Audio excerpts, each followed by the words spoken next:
Good afternoon, ladies and gentlemen. Welcome to the second block of day one of our second sustainability conference. I hope you had a productive break.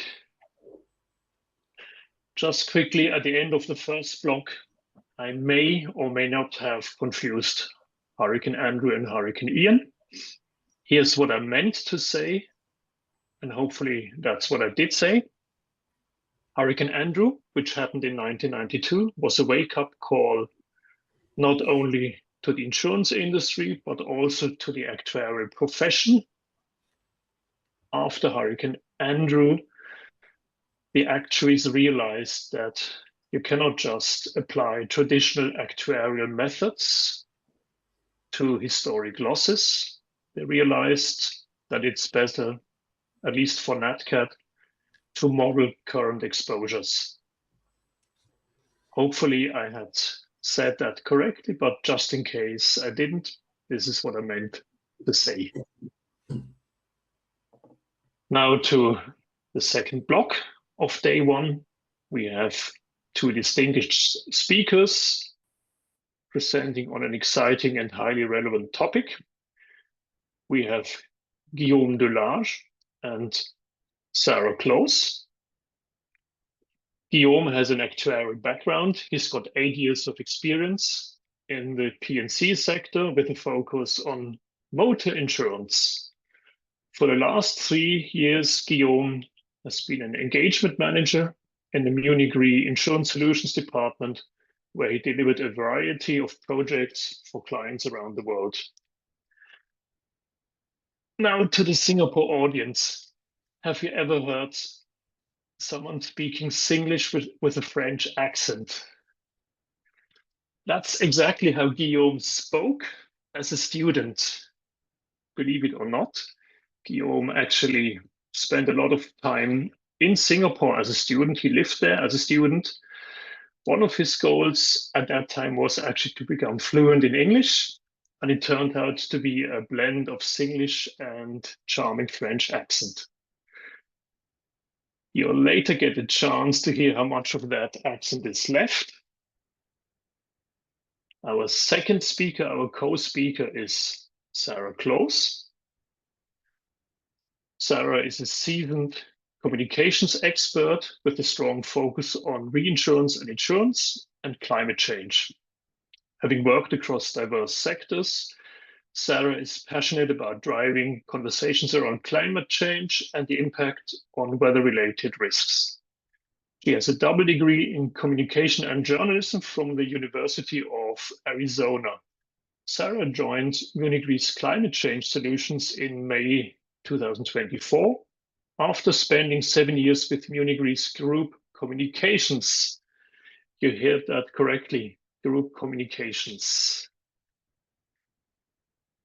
In between these two positions, Sarah spent 3 years with the communications team at Siemens Financial Services, focusing primarily on the topic of financing industrial transformation. Which leads me to our fun fact about Sarah. In her younger years, Sarah actually aspired to become a climate chaser, and a meteorologist. However, she then started her career in corporate communications. And now the circle is completing itself. 7 years later, Sarah is finding herself in the climate solutions department, where she can pursue the passion of her childhood.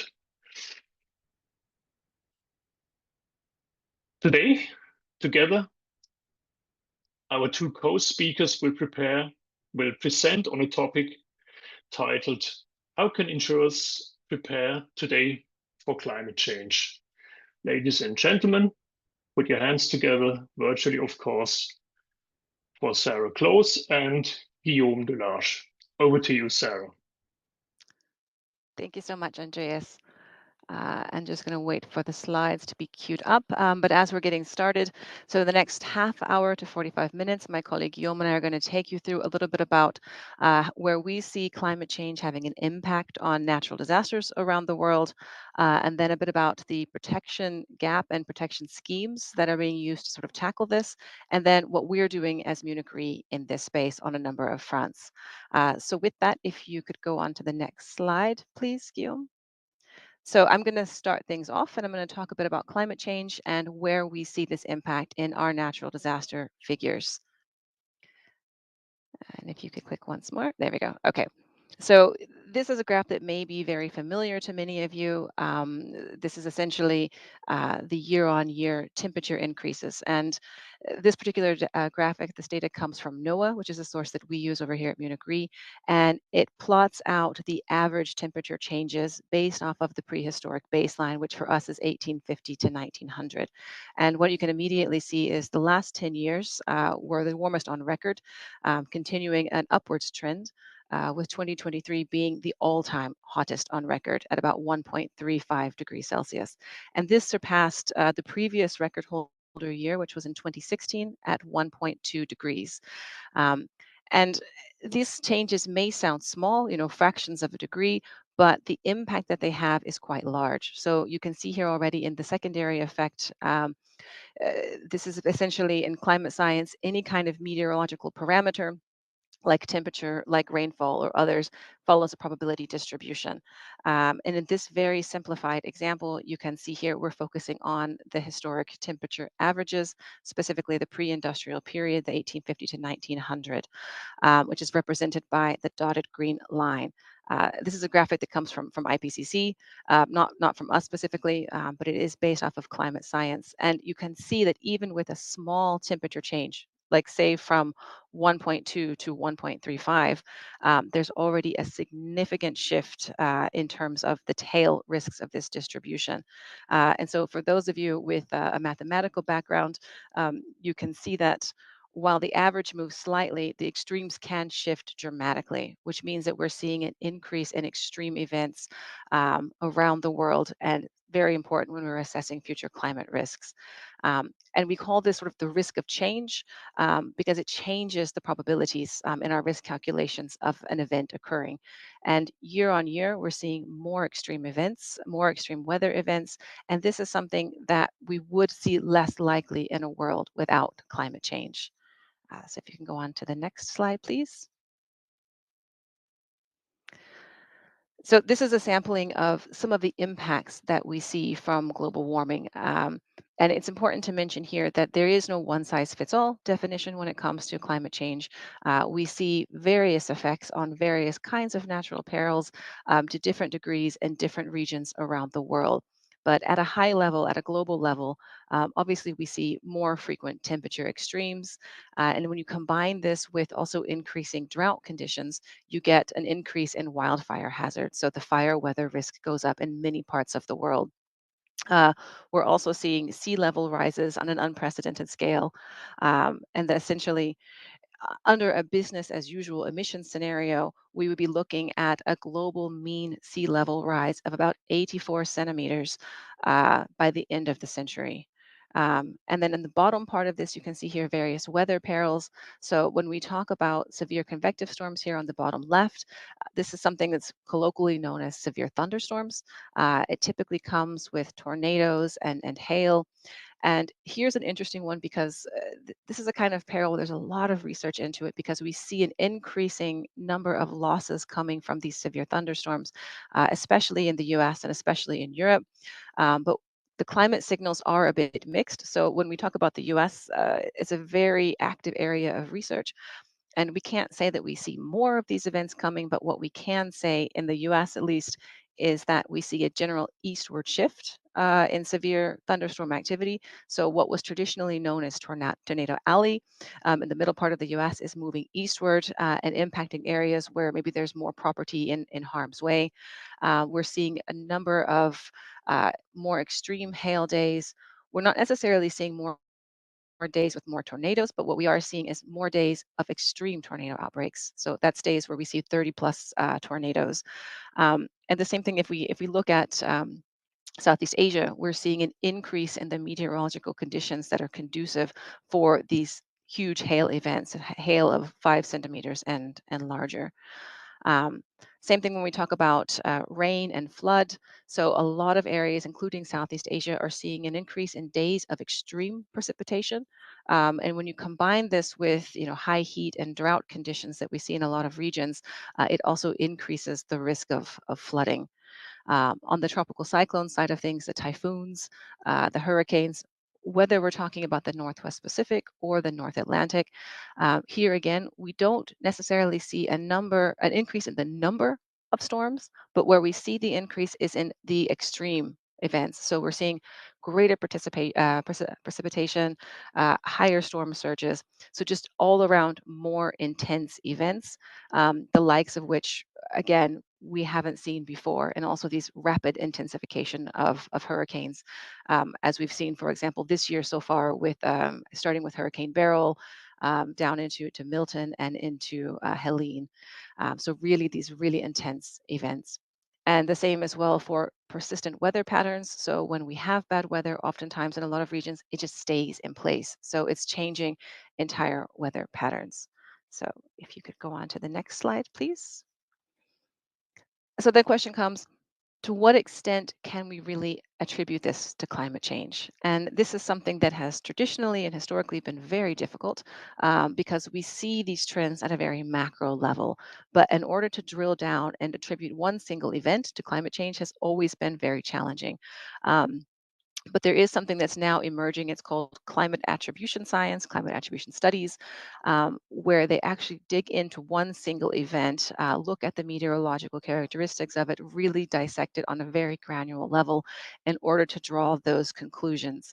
And here, for example, on the slide, this is a sampling from the World Weather Attribution Service, and you can go on their website. I highly recommend it. They do a lot of deep dives on a lot of events, but also on trends. And if I just take the one here on the top left, these are all on flooding, but there are studies on other kinds of perils as well. But if we think about the recent flooding in the UAE that happened in April of this year, that's an event where we say, okay, the science has now determined that this was 10 to 40% more intense than it would have been in pre-industrial times. Another example of this, not on the slide, but for example, on wildfires.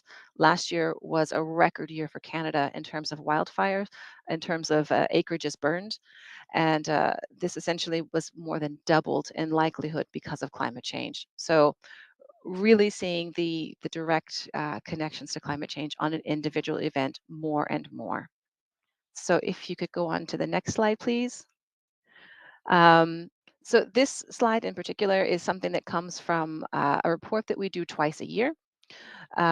We publish our annual natural disaster loss figures in the half year and the full year. So usually at end of, let's say, end of June, early July, we publish the half year, and then in January we do a look back, and this covers the natural disasters from around the world. And if you look at the bottom here, we've got a few different categories. So geophysical, for example, the red circles. Obviously, these are a bit out of scope when we talk about climate change, because it's things like earthquakes, for example. But all of the other ones, the meteorological, which is the storms, the hydrological, which is the floods, and the climatological, which is the extreme temperature and wildfire risks, all have a connection to climate change. And one thing that we saw for January to June to July, sorry, actually this should be through June. There's a typo on there. Was that these sort of severe storms and these severe floods dominated in terms of the loss events. We saw for the first 6 months of 2024 a total of 120 billion US dollars economic losses. So overall, of which 62 billion US dollars in billions was insured. Um, and what's particularly interesting with that, as I said, a lot of these events, a lot of these losses were driven by weather, extreme weather events, to the tune of 68% of those overall losses of that 120 billion was attributable to severe thunderstorms, flooding, and fires, and 70%, 76% of the insured losses. So as you can see, this makes up the lion's share, especially for this first half year. And if you could go on to the next slide, please. Um, in this next one, it's really about how do we tackle this changing risk, the risk of change when it comes to our modeling. Um, as I'm going to show in a coming slide, we see in our decades of loss data that natural disaster risks and losses are on the rise around the world. And when it comes to calculating this risk, to pricing this risk at the end of the day, it really comes down to three main components. And that's one, the hazard. This is where we see climate change kind of playing the most into it, because this is really the science of the events themselves, the characteristics of the extreme weather, how much precipitation, how big is the hail, how high are the flood levels, what's the wind speed. So this is where climate change shapes a bit into the hazard. But on the other side of this equation is vulnerability and exposure. And here it's really important to mention, and if you forget anything else I say, it's important to remember it's not just climate change driving the losses. Yes, that is a component, but we also see socioeconomic factors. And we see this in the vulnerability side, for example. It's about building regulations, enforcing those regulations, resilient building measures, land use, not building in high flood prone areas, high hazard areas, creating early warning systems, and increasing individuals' risk awareness. And this particular component of this three-part equation is one where we have the most leverage in terms of reducing the overall amount of risk, which then in turn increases, let's say, the overall insurability and affordability of natural catastrophe risks. And the last piece here on this equation is the exposure. And this is essentially what are the values that are in harm's way. So the more buildings there are, say, on coastal areas, the more there is to lose when it comes to property values and to assets. So if you could go on to the next slide, please. So this is what I mentioned before with our loss data. And this comes from Munich Re's NatCat service. And this is really one of the most comprehensive databases of its kind around the world. We have tens of thousands of individual loss events going back more than 40 years. Um, just last year, I think it was about 2,000, a bit over 2,000 events that we entered when it came to looking at the overall picture around the world. And what you can immediately see is the bars going up. So the dark blue is the insured losses, and the lighter blue here is the overall losses. So you can see already a bit of the protection gap, which I'll come to in a minute.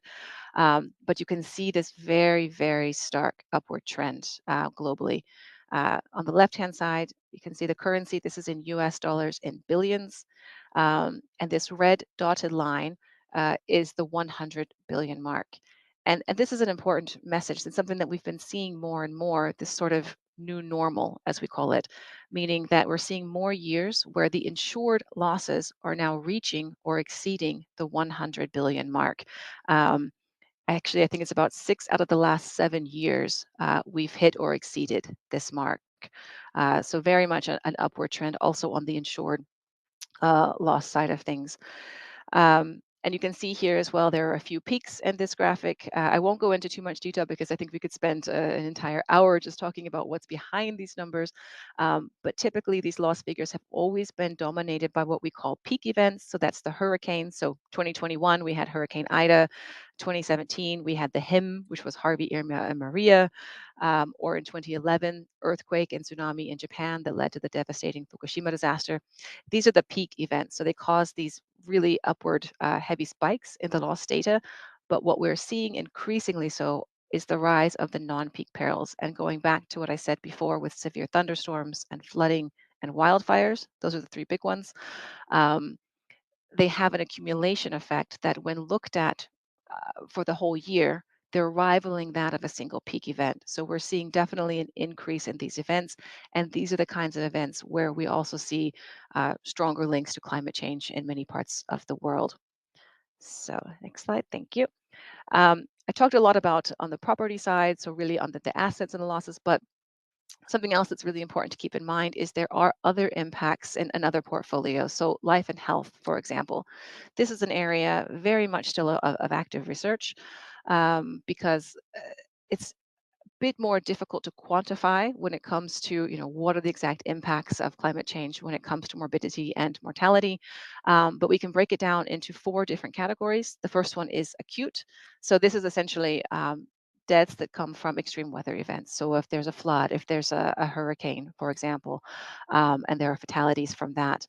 Then there's on the chronic side, and this is more about mortality and morbidity risks that emerge over a longer duration from slower changing climatic trends. So, for example, the spread of infectious diseases. An example of this is there's a certain kind of mosquito that carries dengue fever or malaria, and has always bred and lived in a certain kind of a climate. And now with climate change, we're seeing the breeding season and also the spread of this particular mosquito going into farther reaching areas of the globe, areas that were not previously so accustomed to having these risks. Then there's transitional, and this is a bit of a mixed bag. So this is not necessarily negative or positive across the board. This more or less comes from uh, the resulting climate transition policies, technological solutions that are being used to mitigate climate change. So, for example, improved air quality could be a transitional, uh, say, risk, but a positive risk, meaning that maybe there's better health through improved air quality by more investment into renewals. But this could also come with downsides as well. So, this one is a bit more of a dynamic field. And the last one is on so litigation side of things. And I think it's no surprise to most people if you read the news, you see more and more cases where um, court cases are coming up where there's direct ties to climate change, quality of life. In the US alone, I think in the last years, there were about 140 or so cases where there were health concerns related specifically linked to anthropogenic climate change as being a central theme of that court case. So also an area to watch. And if you go on to the next one, and this is my last slide before I hand back over to Guillaume. I mentioned the protection gap before, and this is essentially the amount of the ratio between insured and uninsured events. So the dark blue bars that you see here is the insured portion, and the dark blue bars are the overall losses normalized on a percentage scale up to 100%. And as you can see here between the US, Europe, and Asia, there are very different pictures emerging. So this is between 2000 and 2023, and it's the average protection gap essentially that we see across those years. In the US, it's about 45%. So the lower the percent, the better, the more is insured. In Europe, it's about 66%, and across Asia, about 89%. And of course, Asia is a very diverse area. So you've got markets such as Japan, where there is much higher insurance penetration, but then you have other countries where next to nothing is insured. So it sort of skews the numbers. But when we talk about the protection gap, this is for all natural perils, right? So this includes also earthquakes, it includes typhoons, it includes severe storms across the board.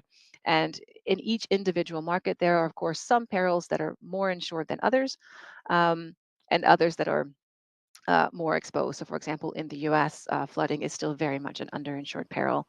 And when we talk about closing the protection gap, there are two main topics that always come up, and that is the availability and the affordability side of things. And when it comes to availability, I mean, we talk about capacity limitations. There's plenty of capacity out there. The exposure is growing, the insured claims are growing, as you've seen, but it's something that we as an industry, we understand and we can tackle. So it's really more about a lack of demand rather than a lack of supply of insurance. And again, this is where risk awareness comes into it, people understanding their risks.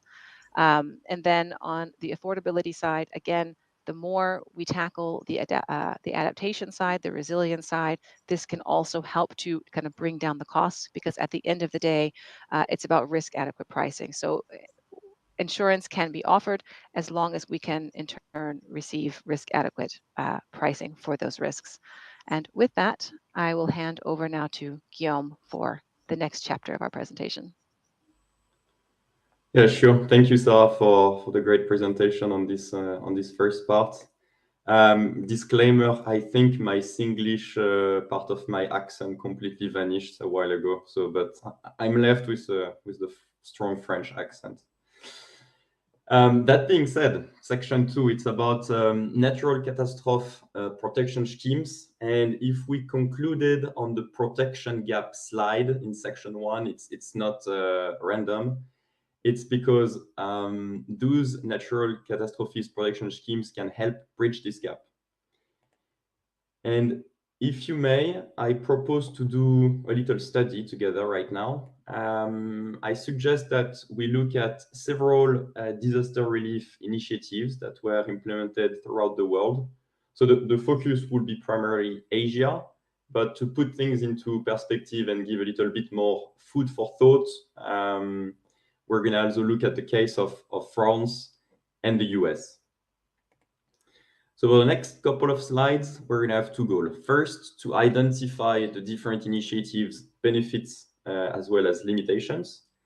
And then in the second phase, to try and portray what a best-in-class disaster relief scheme should look like. If we start with Asia, we took here three examples of NatCat funds. The first one is in Japan with the Japan Earthquake Reinsurance, GER. So it's an old scheme that was implemented already back in 1966. It's based on voluntary contribution for private individual only. And the funding is pretty straightforward. So anyone with a household fire insurance policy can decide to opt for an earthquake add-on, and the premiums are then passed on to the GER.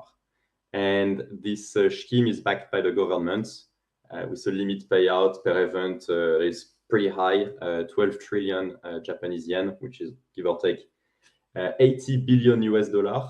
And this is based, the benchmark is the worst earthquake event that happened in Japan's modern history. Another initiative is the Australian Cyclone Pool. This one is mandatory for private individuals, but also small businesses. So this one is interesting because it's fairly new. So we will see how sustainable it is. And the funding is also pretty straightforward. So all eligible general insurers must contribute to the Cyclone Fund by charging a fee to their policyholders. And it's also backed by the Australian government up to 10 billion Australian dollar per calendar year. So give or take 7 billion US dollar. And then last on this slide, we have the Taiwan Residential Earthquake Pool, the TREP. It's similar to Japan in the sense that it's also for earthquake. It's a voluntary contribution and also for private individuals. And the funding works pretty much the same. So it's except that it's a flat levy paid by private individuals on their household insurance premium. And there are three compensation layers. So first, it's a co-insurance pool, fairly small, only 5 billion new Taiwanese dollar. And then the TREP, so the fund of the TREP takes over, and it's also backed by the government. So what can we conclude about those three initiatives? What's the good? What are the limitations?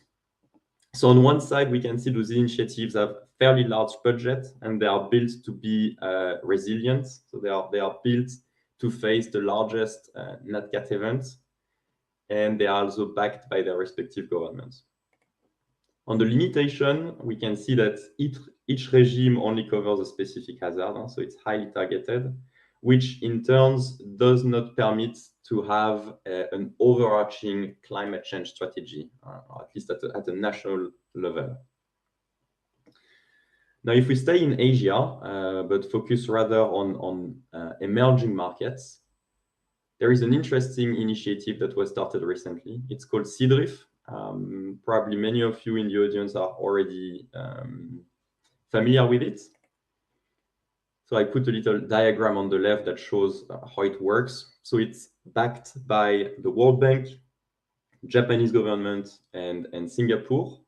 They all three provide grants to ensure the operational and administrative costs of CDRIF. And then the beneficiary of the initiatives are the governments themselves. So they pay a premium, and in return, they potentially get claims payout. And the whole scheme also involves the private insurance sector in the form of reinsurance treaties on existing government coverage schemes. So the insurance vehicle of CDRIF is incorporated in Singapore. And any ASEAN +3 countries, so by +3 it's China, Japan, South Korea, can benefit from one of the CDRIF insurance products. So far in terms of insurance product, it's fairly limited. They only have one. It's a flood parametric insurance. And it was first offered in 2021 to Laos. And it's a program that turned out to be quite useful and that worked because the first claims were made in August 2023, and it enabled the government to access money fast and deploy flood disaster relief efforts in more than 10 provinces fast. So assets and people were saved. Now, only flood risk are covered so far, but they are planning to launch much more products. On the plus side, it's a very interesting example because that's a truly regional initiatives involving many different type of actors. So we have supranational entities, we have the governments involved themselves, we have the private sector that is involved. So it's a pooled effort that is still limited in its capacity, but the whole institutional framework is there. And also important to mention that governments have a stake in the risk. There are still many emerging markets that rely on foreign aids or supranational funds to help when it comes to natural disaster relief efforts. The limitation, though, so when I made research about this fund and especially the Laos initiative, it was fairly unclear how the cost was split between the government, the private sector, and potentially organizations like the World Bank. So I think it will be also unclear and difficult to determine for future initiatives, and that might create roadblocks. Also, fair to say that for the foreseeable future, the coverages will remain limited. So when we are talking about the flood relief efforts in 2023 in Laos, we're talking about roughly $4 to $5 million that were deployed. And now, if we look outside of Asia, let's take the case of France. So France has the Caisse Centrale de Réassurance, and they started a NatCat scheme already back in 1982. It's essentially a blend of a quota share and a stop loss. But here what is important is that the burden on the insurers and the private insurers is fairly limited. And its functioning is pretty unique and simple. So it's a universal system. So everyone must contribute. Private individuals, companies, collectivities, everyone must contribute to the fund. And it's in the form of a levy charged on any property damage coverage. So anyone or anything in France that has a damage coverage must pay a levy to this fund. So the levy was 12%, or is still 12% until December 31st this year. And unfortunately, it will need to be increased to 20% starting 1st of January 2025. And that's, yeah, so on the advantage side, of course, you have a take-up rate of 100%. That's ideal. Everyone is contributed. And most natural hazards are covered. But on the downside, and you might have noticed it when I was presenting the bullets on the right, the full burden is dumped on the fund. So there is no involvement on the private sector in France when it comes to NatCat. They just pay their levy and then they don't think about it anymore. Also, recently, the CCR announced that it wants to launch a series of prevention initiatives. We're going to come back to prevention a bit later. But so far, nothing much has been done. Now, in the interest of time, I will only go very quickly to the US example. So we have a crop insurance. In the US, there are many different types of insurance program, but this one is about crop. So the farmers contribute to 40% of the fund. The government covers the remaining 60%. And then farmers get paid in the event of weather-related events. It's only 20% of the farmer that participate in these funds. And then in turn, the payouts are highly focused. So 60% of the indemnities go to farmer in 10 states only. And the program got under the spotlight because in 2022, the record payout of 19 billion US dollar occurred. As a comparison, on a normal year, we are talking about 1.52 billion. And many people consider it as a subsidy in disguise to keep food price stable. So on the advantage side, like, it's great because farmers receive more than what they contribute to, since they only contribute for 40%, and consumers pay less for their food. But the limitation associated to that is that it's a fund that does not serve its initial purpose. So it's not so much about climate resilience, but more about keeping food price stable. And then there are also indemnity fairness issues between small and large farms. So large farms receive significantly more in claims payout in proportion to the amounts they contributed to. So with that, with all the examples that we have just seen, we can draw some conclusions and kind of portray what will be the key success factor for a sustainable climate strategy. As we have seen, it's about having a great private-public balance. So it's important that the private sector has a stake in the risk. It's also important that the private sector price the risk themselves and not only dump everything on the public sector.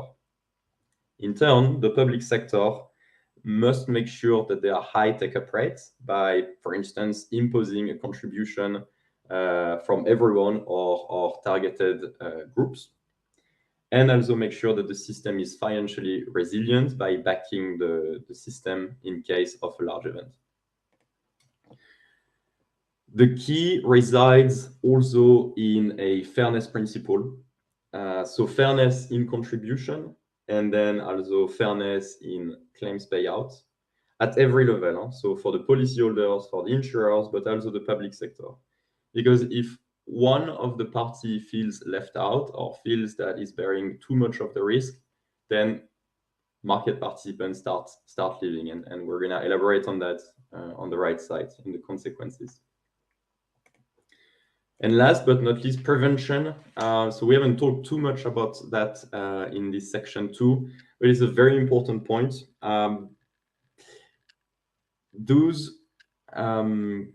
Climate strategy must invest a lot on prevention, and that can mean several things. It can be investment in disaster protection equipment. And I think here is a great example is what happened last week with the Hurricane Milton in Florida. You might have seen on social media, there were a couple of videos where you see shopping mall or healthcare facilities completely protected by the aqua fence system. So it's those flood resilient panels. To put some numbers behind that, so one panel costs, give or take, $1,000. So let's say even if you need 200 panels to cover your entire perimeter, that's 200,000 spending. But at the end of the day, you are protecting millions of assets at each event because those panels are reusable. Prevention also means imposing more resilient building construction standards. And that can also mean enacting policy to limit the capital exposition. So Sarah mentioned in the first part that we are building more and more expensive things in a risky area. In some cases, that could be avoided. Until today, there are many real estate developers that completely disregard climate risk. They tend to include the insurance costs for covering those NatCat risks in their business model. But then at the end of the day, if they see that the project will be profitable, then they go ahead, even though they are, for instance, building in a high-risk flood area. So failure to implement those key success factors can lead to some consequences. The first one, we mentioned it already, is that market participants might decide to leave. So private individual might think, okay, well, if this scheme is not compulsory, I would have to pay too much premium for too little benefits. I don't want it. Insurer could also feel like they are left alone in case there is no public backing, and might decide that insuring certain risk is simply too risky. And the government, in turn, if they bear too much burden and if they see that year on year they need to keep on increasing their budget, they might simply drop a climate initiative. And in turn, that could lead to certain risks becoming uninsurable, and in turn to some insolvency and the social distress that ensure. And again, insolvency can be on any level. It can be on private individuals, companies, the insurance companies themselves, or even a government bankrupt. But we strongly believe that those scenarios can be avoided if all market participants in every market today act now and implement the key success factors mentioned on the left. And with that, I will hand back over to Sarah for the last part, the role of Munich Re. Thank you, Guillaume. And I'll just go very quickly in the interest of time through these next slides. But this is essentially, what's our stake in this as Munich Re, and where do we come from, and what are we doing to tackle this from our side? So if you could go to the next slide. And you can just go ahead and click once more and display the whole timeline. So I won't go into everything on this slide, but the most important thing to take away from this is back already in the early 70s, Munich Re was very much on top of the climate risks that were emerging. We had a publication that was called Flood Inundation, where the flag was raised as one of the first ones to say we see a link between climate change, changing temperatures, changing climates, and certain natural perils, in this case flood risks. And that was also the start of our 50 years history, forming an own geo-risk department, hiring our first geoscientists, and we've carried that through the decades. And we've been sharing the knowledge that we've been collecting. It started with the world map of natural hazards, onward into more digital solutions that we have with location risk intelligence that I think Guillaume is going to show in a couple of minutes. So if you could go to the next one. And then what is Munich Re doing with these changes? Are we trying to adjust our portfolio? The answer is yes, we are on top of this. It's about looking at certain exposures, as Guillaume kind of already alluded to, adjusting underwriting guidelines on the liability side and taking actions on the investment side. So divesting in certain assets such as fossil fuels. That's on the disabling side. On the enabling side, it's about providing new products that really allow our clients to take climate change and changing risks into their own account. So partnerships, public-private partnerships, as he mentioned, but also products, parametric solutions, knowledge platforms. And the next slide. And so then in this particular one, so this is really about understanding our value chain. So it really has three components, and it's understanding, measuring, and managing. This is kind of our approach to this. From the understanding side, we firmly believe that without understanding the science behind climate change and being able to interpret the loss data, that we would not be able to engage in the risk solutions that we do to the extent that we're doing. So we look at it from both sides. Measuring being the next step. And this is being able to quantify weather-related risks and climate impacts in our loss statistics and our loss scenarios, and translating that into our modeling. Something that we've been doing more and more as an ongoing basis, and keeping up with the latest trends and developments. And then finally, on the managed side, this is really the business outcomes and developing risk and risk transfer solutions for our clients. And with that, next slide, please. I hand back over to you. Oh, you're muted, Guillaume.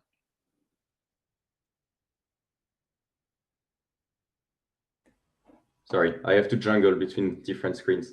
Andreas, is it okay to still take a few minutes to present? I'm going to focus on only one of the two solutions in the interest of time. So yes, yeah. please do. All right. So yeah, we've seen on the previous slide, understand, measure, manage. I think those two solutions reflect that well. So as mentioned, I will just present one of the two. I will focus on location risk intelligence, which is a tool that helps insurers master the physical risk caused by natural hazards and climate change. So location risk intelligence, LRI in short, is twofold. it's a tool that enables to visualize where the risks lie and how it is projected to impact locations and portfolios in the future. And it's also a tool that enables to generate reports about specific locations. So that might all sound a bit abstract. So to help people understand what this solution can do, we prepared a teaser video. So here we are directly in the LRI platform. And so you have the entire world map. And you can select a certain address or coordinate. So here is an example. We took a famous address in Paris. And here instantly you see on the right to which risk this location is exposed. So earthquake, storm low, flood, extreme. That's not surprising. We are right next to the Seine River. So we can display which part of Paris is prone to flood. And that's the status quo today. But we can also try to project this risk over the long-term horizon. So here we are selecting different scenarios. So those scenarios are based on the GIEC projections. And we can see how this flood risk will evolve in Paris to the horizon 2030, 2040, 2050, and even all the way until 2100. Yeah, so that's an example of studying one specific location. What LRI also enables you to do is to study an entire portfolio. So here on the right, we see that we are selecting like a fictitious portfolio, and we're going to display on screen the assets per total sum insured. So it's going to be loaded. Here we are. So that's all the assets in this portfolio. And here it's the same. We can try to assess to which hazards the portfolio is subject to today, but also in the future. So here we are displaying a tropical cyclone in 2050. And we see the zones that are impacted. And of course, what's usually interesting in portfolio management, it's to slice and dice. So here, for instance, on screen, we are filtering the portfolio for the assets that are prone to high risk of flood. So we can also further filter by property type, per value. So those are just random examples, so you can see how it works in practice. So we have applied our filters. We see now much less assets. Here we are zooming in Europe, and okay, we see that we have one risk here in Belgium, an isolated risk. So it's a transport company. And if we are interested in the specific assets, so we can display what risk it is subject to. So on the right, we can see it's medium and storm, medium for earthquake and storm, and extreme for flood, which makes sense because that was our filter. So yeah, that's just a teaser video to give you an idea of how things work. In the background, we have data about 12 different NatCat exposure. So that's the block here on the left. And then there are two additional components, future acute, future chronic, which are predicting what's going to happen in the future with those hazards. And then there is also a measure component which assess the financial impact that such hazards can have on your portfolio under certain scenarios. So all of that feed into RRI. There are 3 different subscription packages. I won't go into the details now. And then, so I'll skip this part. We also developed a portfolio management methodology.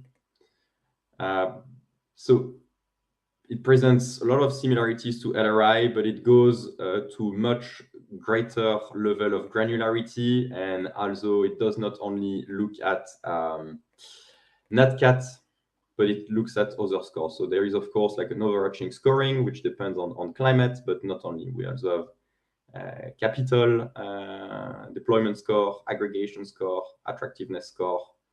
But I will not, unfortunately, not have the time to elaborate on that today. But that being said, if you're interested in having more information on location risk intelligence, or if you want to talk about portfolio steering framework, you can contact our experts. So Marcus Waniak for LRI and Cor Rasmussen for the portfolio steering framework. And with that, we wanted to thank you all very much for your attentions, and don't hesitate to reach out to us if you want to clarify anything that we presented today.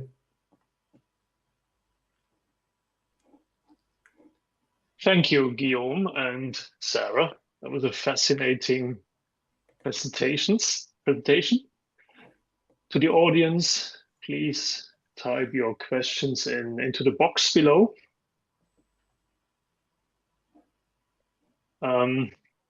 Yes, one question from my side, and I'm not entirely serious. Take it with a pinch of salt. So these solutions in Taiwan and Australia and France and other countries that you just presented, can they be extended to all the other perils in the same country? Yeah, so I think ultimately that's the ideal scenario, right? Where you have a NatCat systems that protect everyone against any peril up to unlimited limits.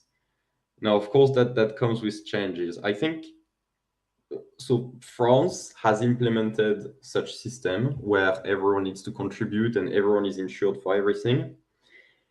But that also comes with quite a cost. We've seen that the contribution on every damage coverage is 12%. It's 12% levy until end of this year, but it's going to be 20% next year. So the question is, okay, will it be 30% in 5 years, 40% in 10 years? What's the limit? So I would say that yes, it's possible for countries to implement all-encompassing NatCat system. But it comes with changes. We are seeing actually a couple of those initiatives being implemented. Italy has also recently launched a new NatCat system, which covers for many different perils. So it's going to be interesting to see how it's being implemented and how resilient it is. Thank you, Guillaume. Let's wait a little bit longer. I currently don't see any question in the Q&A box. It's always with a good presentation. People are too shy to ask a question.